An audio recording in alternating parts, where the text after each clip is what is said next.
If it's conservative. If you're looking for something liberal and realistic, this is the place to be.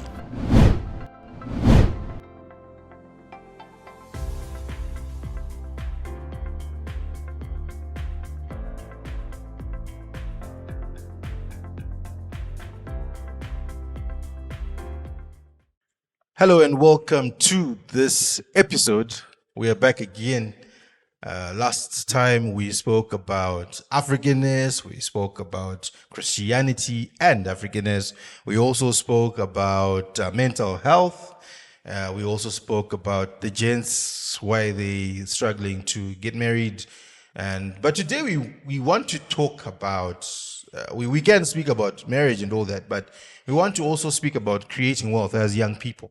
Right, it's important for us to find ways of generating income and growing to a point where you are self-sustainable and preparing for times when things are hard, and how you can also create wealth in your retirement, and you can retire early as well, right? So we want to talk about that. My name is Ronald.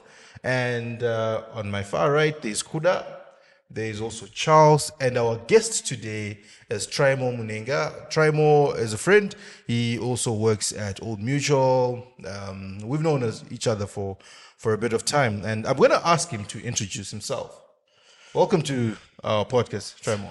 Thank you, Ronald. Thank you guys for having me today. It's a pleasure to be here, and I do love the seat. I do love this, and it's a very beautiful set. Thank you very much. Thank you so much. I know when you mentioned that, it's going to be a nice set come through. There's so much detail to how you guys are actually crafting or making this platform, a good platform for young people to learn so much.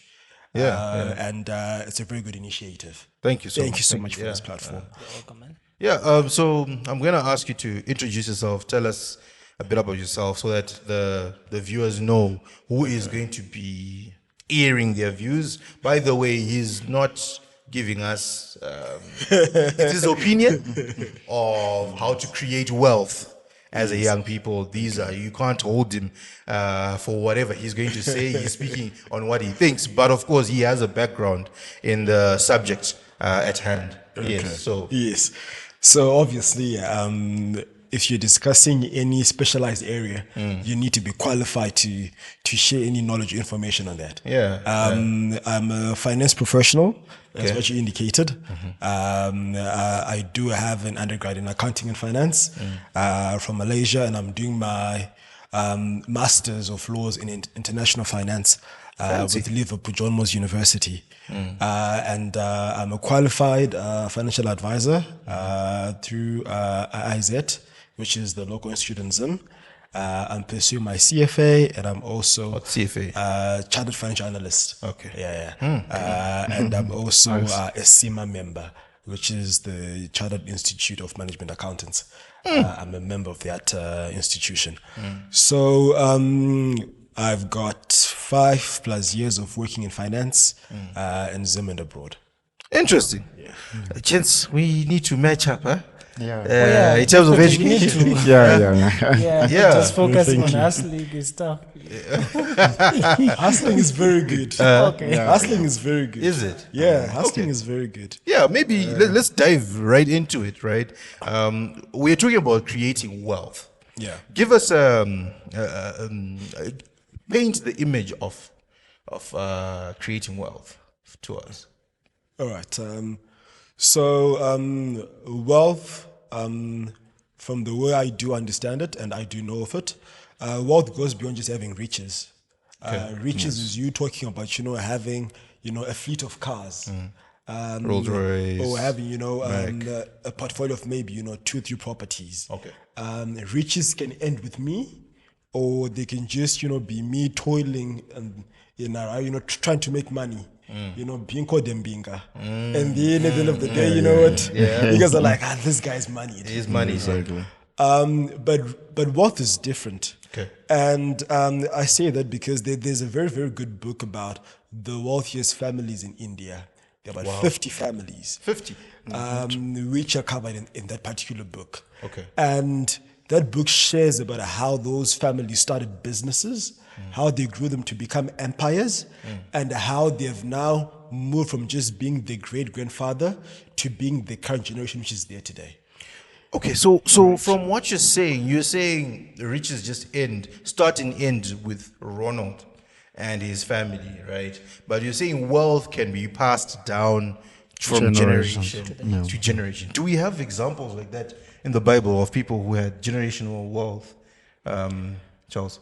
Yeah, I'm sure back then, because of their family setups, they were living as a family and as generations and generations. So by the time a Job was creating his wealth, he was creating for generations to come after him. Kuda? Yeah, we can mention David and Solomon. Yeah. That's a Solomon, direct yeah. example. Oh, yes. Yeah. Okay. Interesting. Okay. Yeah, I just want to add, from David and Solomon, the Jews, and even now you can see the world is Jews being are still controlled rich. by Jews. Yeah. Those guys have got a lot of nuggets to share with us. Exactly. Yeah, but what's the difference? I mean, why aren't we matching up to those guys as well? Where are we going wrong? I feel like we don't have the discipline in terms of the way they work, the way their zeal to create wealth. They're disciplined. I don't know. What's your take?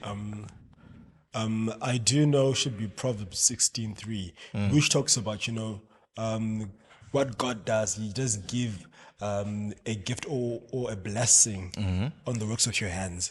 So it's more than just saying that you have an idea to say you want to do something. Okay. If you look at, we can go to Abraham.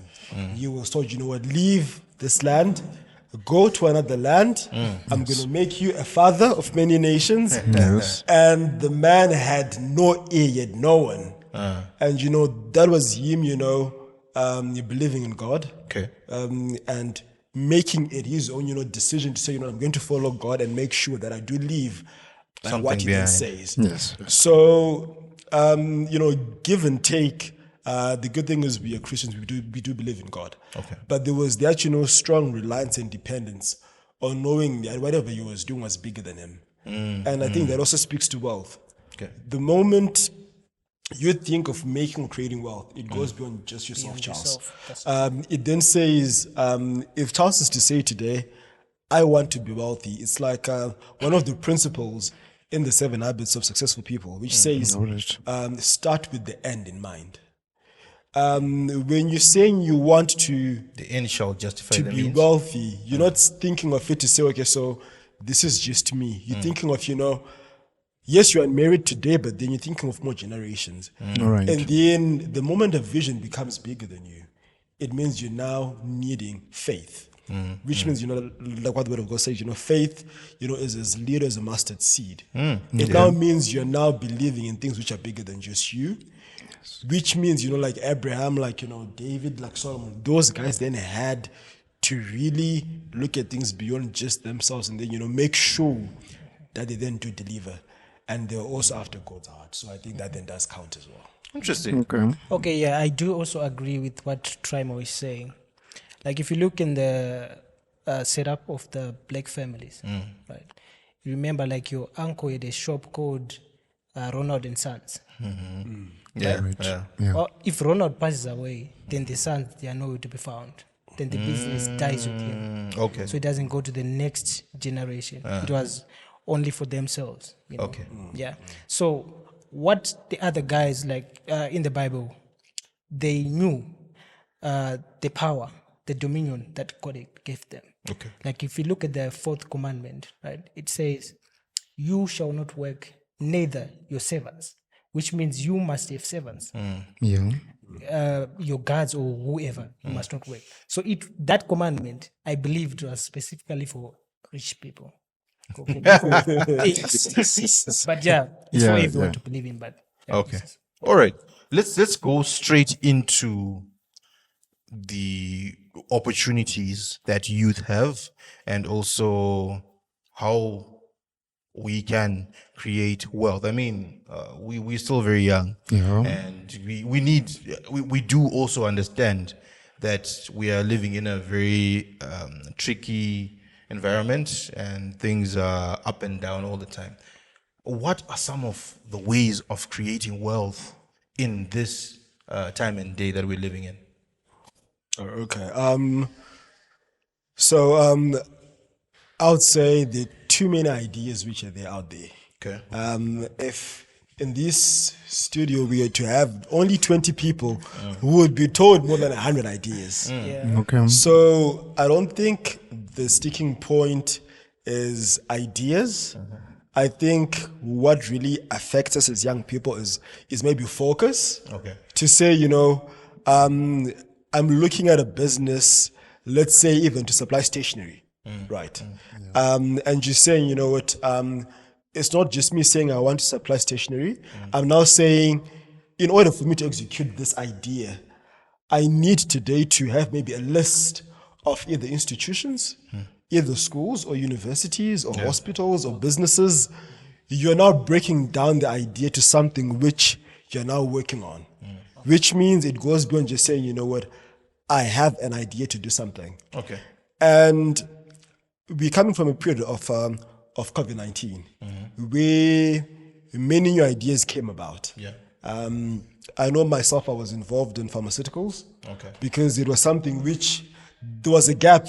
Yeah. There was just a chance to say, you know what, okay, pretty much there is a demand for X product.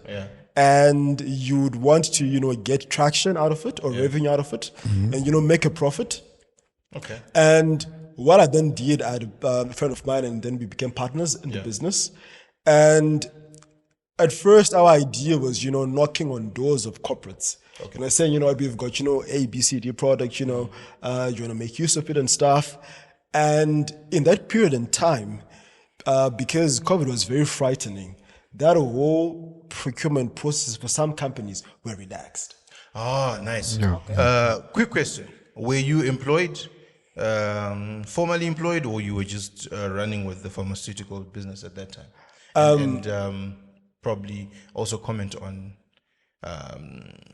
how we can balance. Okay.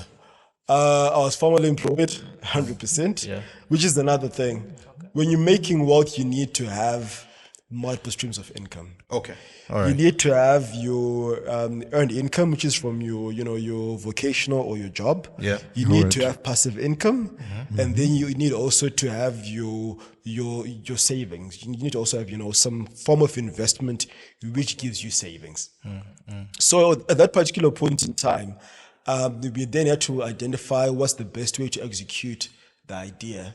So after having slow traction in terms of, you know, getting sales of the products, we were then fortunate enough to get distributorship with one of the pharmaceutical companies in Zim. Oh, nice. So the idea now was, you know what, we have to focus on only the supply side of the business and not so much on trying to be in the retail space, because this is a pharmacy which is already in the retail space and it already has different companies on its suppliers list and all of that. Okay. So with an opportunity, the important thing that I learned from that, you know, experience or that business is that you need to know which entry point or avenue you are making your opportunity be realized. Okay. You cannot be all over the place.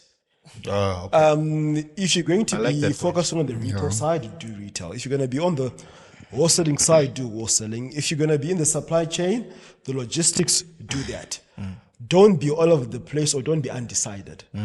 Have a clear focus to say, okay, if I'm going to be executing in this way, these are the results which I want. And also you need to bring value, because anyone else could be supplying whatever you want to supply, but what value do you bring? Okay. All right. Charles, do you have a side hustle? Yeah. I do have a side hustle. Okay. How's that working for you? It's actually working more than my job. Oh, really? Yeah. I think that's the other thing, right?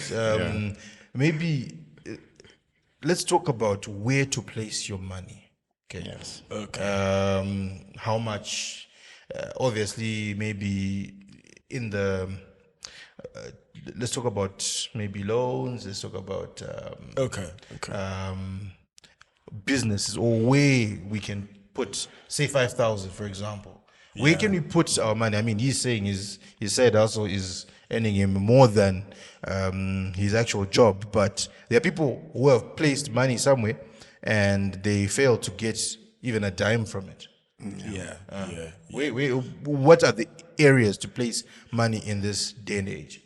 I would actually start with the areas not to put your money. Because we live in an age where there's so much information. We have access to so many opportunities. And we need to know which opportunities not to commit to, like what could I say? So don't put your money to Ponzi schemes. Into pyramid type of businesses. Where you're being told that, you know what, bring your $10, Kuda, and then from look your for 10 other $10, bring 5 more people, Yeah. they have put $10 all together, and then now you have $2. So you need to find 100 people to make 100. And there's this constant, you know, enriching of someone else other than you. And you're also, I don't want to use the term manipulating, but then you're also having other people below you who are not getting as much value as you're getting. Be very careful of investments or opportunities which are unregulated. Because you don't want to have anyone to go back to and say, I gave for that $10,000. And then could I be saying, there's no agreement. No agreement. You don't know my address. Okay. There's no recourse if anything happens. And this is something which happens quite a lot because there are too many, you know, quick money fixes out there. Where, you know, Charles can come to us and tell us, guys, you know what, I told you that, you know, my side house is making so much money. So you guys give me 200. I give you back 3,000 next week. And you'll be like, your return is more than 1,000%. Because you're promising me 3,000 from $200. And even logic says, you know, this isn't working. How are you making this up? True. So that's very, very important to know, not to be very careful of things which are unregulated. They could be good, but then try and, you know, do your thorough investigations or research and have logic to it as well. Or see someone who is, you know, financially adept to give you some advice. Okay, before you give us what to invest in, I would like to also bring light to nature, right? Everything has its course. That's true. You plant a seed, it germinates, it grows into a crop, there's harvesting time. So I feel like we should learn from the Bible and nature as well on how everything has a process, a time and a chance, everything. you know, for it to grow. Yes. I believe it's the same with businesses. They also have a seeding phase, germination, harvesting time also comes, right? Yeah. So maybe then get into areas where we can invest. All right. I would mention the most common investment asset asset class which Zimbabweans love the most, which I've learned from my nature of work, real estate. Real estate, okay. Real estate is a good place to put your money. Why? Because one is brick and mortar. You can see where your money is. Some like to see where their money is. Okay. And also real estate appreciates more in value. With time. Yes, a property can depreciate in terms of the building or the inside, but then when you renovate a place, you know, it appreciates value as well. And then also, it also guarantees you a better return. Okay. You have your rental income, which could be, you know, give and take depending with how the economy is performing. And then also a better price in terms of selling off a property. Okay. So and then one is real estate. Good A question. good place to put your money is real estate. Yes. Okay. All right. Yes. So real estate is traditionally that's your housing, your properties, where you're saying, you know what, you're investing into a property, you know, a building. It can be residential, it can be commercial. Now real estate has widened up to include other forms of infrastructure, to include, you know, your solar parks, your solar farms. The real estate also includes your resorts, your proper other infrastructure which you can be having on land. Okay. So pretty much anything being put on land can be classified under real estate. And with real estate, the good thing about it is that as an investment class, it's one of the investments which you can tap into without making use of your own income or finances alone. Because there's, you know, there's mortgages, there's, you know, housing loans, and you realize that, you know, over time you'd be able to own a property if you were, you know, paying X amount of money every other month, up until then, you know, have the, you know, either a stand or the full house. So that's one asset class which doesn't rely on you having the full amount of money, you know, as of today. Interesting. And for young people, it's a good thing, because if you're getting, let's say, a mortgage at 25, you know, it's possible for you to, you know, to have it spread over more than 10 years. Okay. Because you have the benefit of age. Compared to someone who's 40 years old, any lending institution then go like, no, wait, if you're 40, and then, you know, very soon you're going to be towards, you know, early retirement and all of that. What guarantee is there for us to get our money? But then when you're young, you have the benefit of age, you know, to then be able to tap into, you know, different, you know, lending institutions. Okay. Out of interest, Charles said and Kuda, have you guys, did you guys know that you can actually get mortgages and loans, or have you tried, how has been your experience with that? Have you tried to actually go to a bank and say, guys, I want money to, or is that in your scope at the moment? Yeah, it is. Actually, I've tried to engage a bank into financing a project. Okay. Yeah, for poultry. So yeah, they managed to do that. Oh, you got the funding? Yeah, I got the funding. So here's what we're getting, that we actually have opportunities to actually go to the bank. Banks are actually giving mortgages and loans, right? Yeah, I won't mention the bank. But No. Yeah. But yeah, there's a bank that you go to with your idea. They actually finance your idea, but they need part of ownership in the business. Oh, is it? Yeah. Oh, that's the model. Okay. Yes, that's the model. So you give them part of ownership, but they take more. But it's fine since you didn't have anything, so it's okay. You partner with the bank so that they can manage that. They can manage your investment properly. So it's you and the bank working together. So that's sort of like a partnership. Oh, In Zim, yes. interesting. That's quite interesting. I didn't know that here in Zimbabwe we can actually have such arrangements. So if you're listening to this right now, you can actually go and please reach out to Kuda, and he will tell you more about where you can get money for your ideas. Yes. Maybe let's go into retirement and what. So I just want I want him to correlate technology and real estate, because nowadays it's all about technology. So some people, they see real estate as far-fetched as for the people who are very rich also.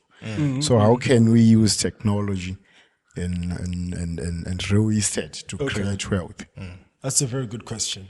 So it's very ironic because Zim just launched its, there was just a real estate, a rate which was launched, I think, end of December, locally.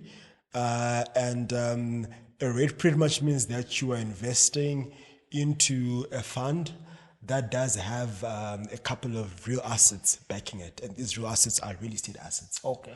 So people know it's the Tigera Fund, and it has got two good properties, which are the underlying security on it. Okay. One of the properties is pretty close to where we are right now. Yeah, really? Yes. Okay. It's pretty close, and the thing is, now you're not waiting to to see a brick and mortar building, you know that you have certain number of units or shares in that fund, and it means you own part of it. It keeps performing well. It means the value of the units or shares which you have also keep increasing. And apart from that, there are different vehicles which are there which do fund real estate projects. So it's just a matter of thinking, okay, so which one do I then get to engage in? People with more capital, they then get involved in land development, where, for example, okay, I'm Ronald, I have a piece of land, you've been looking at, gaining more value out of that land. It then means, working with, either financing partners or developers, to then, unlock the value of the land by building either, homes, clusters, or having a commercial property. And you get value out of it because this is a long-term thing. It's not a short-term thing. And then apart from that, you can also get to have access to real estate through different funds.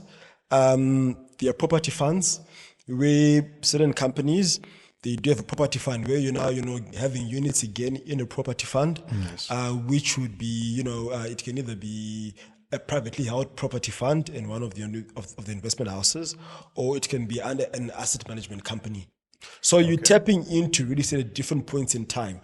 And it goes back to opportunity. At what point do you want to be involved? If you're a person who is about, seeing a project through, then get into land development. If you're going to be, I just want to know that things are being managed so well, get a rate because, you can get in. It's quick in, quick out. If you're going to be wanting something, medium to long term, get into a property fund. So it's all about what you want to, achieve with the investment, as well as at what point can you get involved in. Okay. All right. Very interesting. Thank you for that.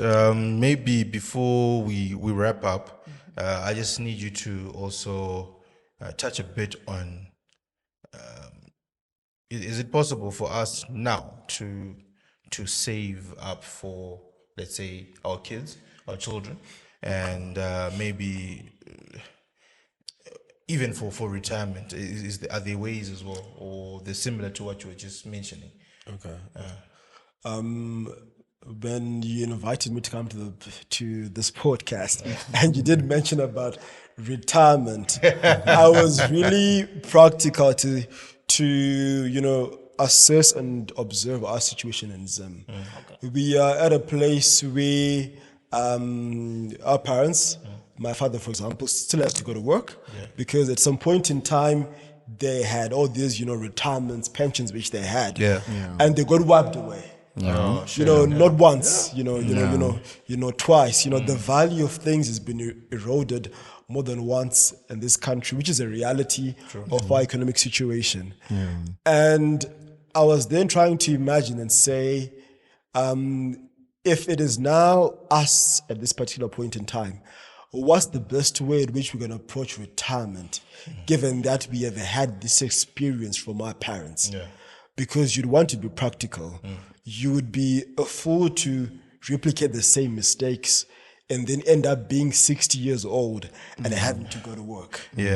So the question then becomes, what can I do today for me to have a guaranteed retirement when I then do want to retire? So one thing which we can look at is some of the options which we did discuss is, your real estate. It is a good thing to look at. But then there are also alternative vehicles which can make use of. I remember mentioning to Kudan saying, you won't be a fool if you actually, buy cows. You won't be a fool. As your retirement plan. To actually get to say cows are not just for retirement. I mean, even they for- play a for big income. role. Even for pretty much they can become cattle farming. You're now doing beef. Livestock production and all of that. There's leather from cows. There's beef. There's meat. There's a lot of other things which are there in terms of a cow. But then you can have that as a target to say, for my retirement, I want to say every year from now at this particular age, I want maybe to have 1 or 2 beasts. Okay. I want to buy 1 or 2 beasts. So if I'm 26, if I'm going to be buying 1 or 2 beasts, by the time I reach 40, I pretty much have a sizable number of cows. Yeah. I mean, they also Reproduce. reproduce every year. So the good thing is the you good have feature. current income and you also have future income, which is a good thing. So we need to grow to a place where we look at alternative vehicles for planning for retirement. And it's the same with, you might sit down and say, I might want to have, a certain portion of investments offshore. Because you are aware of hard currency. To say, in as much as we live in this country, if we were to have a currency, it would be the Zim dollar. No matter how strong it could be or weak it could be, it will be the Zim dollar. So how then can you hedge against currency shocks? Have investments offshore, so that if anything is to happen in this economy, you are not just going to perish as what happened to our parents. So pretty much, have a threshold. Have 20%, 10% offshore, 80% locally, or whatever ratio you'd want to have. But the target is to say, I have a long-term plan with this investment. I could be starting small.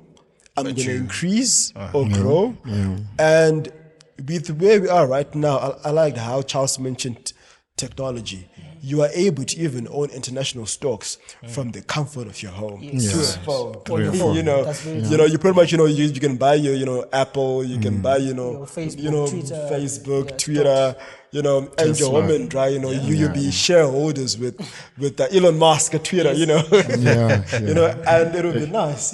So we need to just break away from the traditional ways in which we look at approaching planning or preparing for retirement.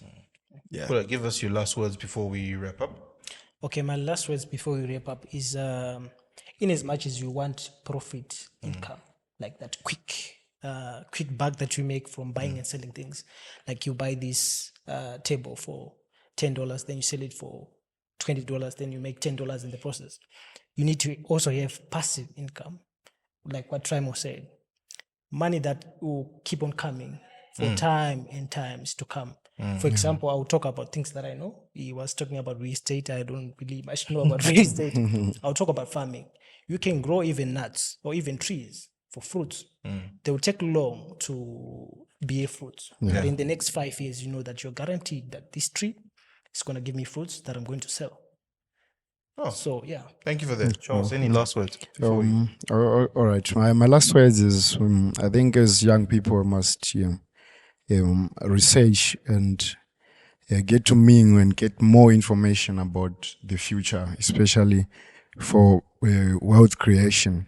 Because right now in Zimbabwe, there's a platform called Seatrade that you can put on your phone and you can buy shares in any company. And you can also invest in all those funds that Trimo was mentioning. So let's try to get more information in whatever corner that we are, that will help us to create wealth. This has been a lovely podcast, and I learned a lot personally. I will go with real estate and cattle farming. If you want to find out about the banks which give money, go to Kuda. He's your guy for your investment banking. Charles is probably your technology guy in terms of investing through technology. But I would like to also draw our attention to the Bible and say it's also very important to have means, to have capacity, because wealth won't just be for your own pleasure, but you're not a burden to society if you are wealthy. If there's a funeral, if there's a wedding, if you get sick and you can't afford your own healthcare, it's bad. You're a burden to society. So to all the young people, let's work. Let's get moving. Let's create those partnerships. Let's be legal. And I'm sure our futures are great. Thank you for tuning in today, and see you in the next podcast.